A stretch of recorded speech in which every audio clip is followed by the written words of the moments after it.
அப்போது ஜெயின சமயம் சொல்கிறது என்ன அப்படின்னா, வாழ காலங்களில் வாழ்க்கையை தான் வந்து அவங்க முன்னிறுத்துறாங்க. பிரபஞ்சத்துடைய நியதி என்ன, எப்படி வாழணும், இந்த உலகத்தில் சந்தோஷமாக இருக்கிறதுக்கும் கவலை இல்லாமல் இருக்கிறதுக்கும் நிம்மதியாக இருக்கிறதுக்கான வழிமுறைகள் என்ன, இயற்கையோட தத்துவம் என்ன, பிரபஞ்சத்தோட கோட்பாடு என்ன, அதுதான் ஜெயினம் சொல்லுது. மற்றபடி கடவுளுக்கு வந்து பூஜை பண்ணுங்க, சாமிக்கு வந்து இதை செய்யுங்க அதை செய்யுங்க அப்போ தான் நீங்கள் சந்தோஷமாக இருப்பீங்கன்னு சொல்லவே மாட்டேன். ஏன்னா அவங்களுடைய கோட்பாட்டில் முதல்ல ஸ்தானக்வாசி, அப்புறம் வந்து அதாவது மந்திர் மார்க்கி அப்படின்னு 2 இருக்கும்.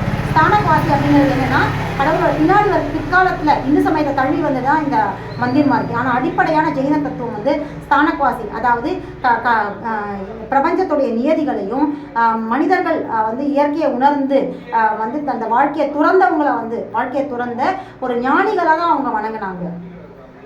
அவங்களுடைய கோட்பாடுகளை வணங்கலை, அவங்க கோட்பாடுகளை ஃபாலோ பண்ணாங்க. ஜெயினிசமை பொறுத்த வரைக்கும், ஜெயினதர சமயம் பொறுத்த வரைக்கும் வணங்க மாட்டாங்க.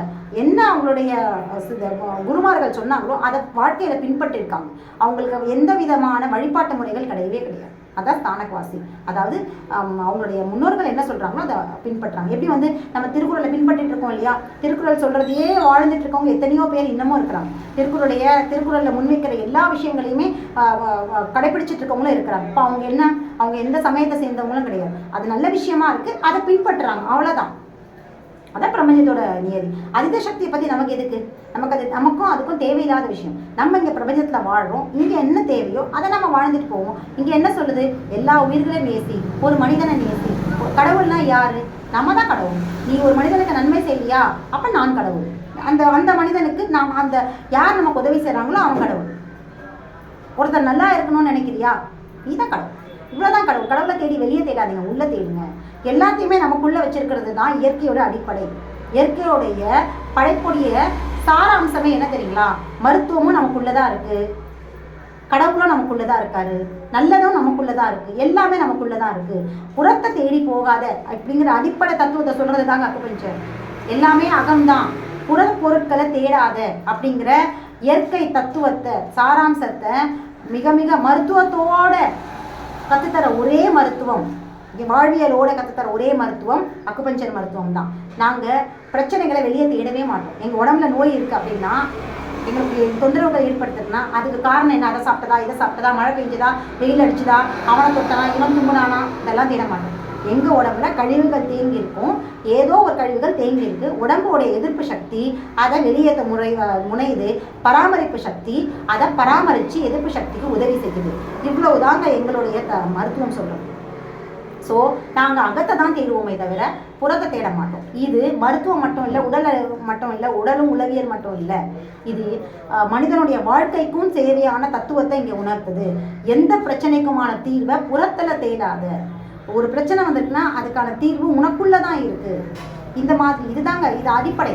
இதால் அக்குபஞ்சர் மருத்துவ வழியாக எங்களுக்கு நாங்கள் கற்று வச்சிருக்கிற வாழ்க்கை முறையும் தான். வாழ்வியல் முறை அப்படிங்கிறது என்ன, பசிதாகம் ஓய்வு தூக்கம் இது நாளும் உடல் ஆரோக்கியமாக வச்சிருக்கிறதுக்கான வாழ்வியல் முறைனா, நம்ம மனிதனாக இந்த பிரபஞ்சத்தில் எந்த விதமான பிரச்சனைகளும் இல்லாமல் ஆரோக்கியமாக மனசாந்தியோட சந்தோஷமாக மனித பிறப்பை நம்ம பிறந்திருக்கிற பிறப்பை ஆரோக்கியமாக சந்தோஷமாக வாழணும்னா என்ன, அதுக்கான வாழ்வியல் முறை என்ன அப்படின்னு பார்த்தீங்கன்னா அதையுமே அக்குபஞ்சர் சொல்லுது. புறத்தை தேடாத, பிரச்சனையை வெளியே தேடாத, பிரச்சனை உனக்குள்ளே தான் இருக்குது, பிரச்சனை எதிராளி கிட்ட கிடையாது. அவன் அதை பண்ணிட்டான், அவன் இதை பண்ணிட்டான், அவன் இதை பண்ணிட்டான் கிடையாது.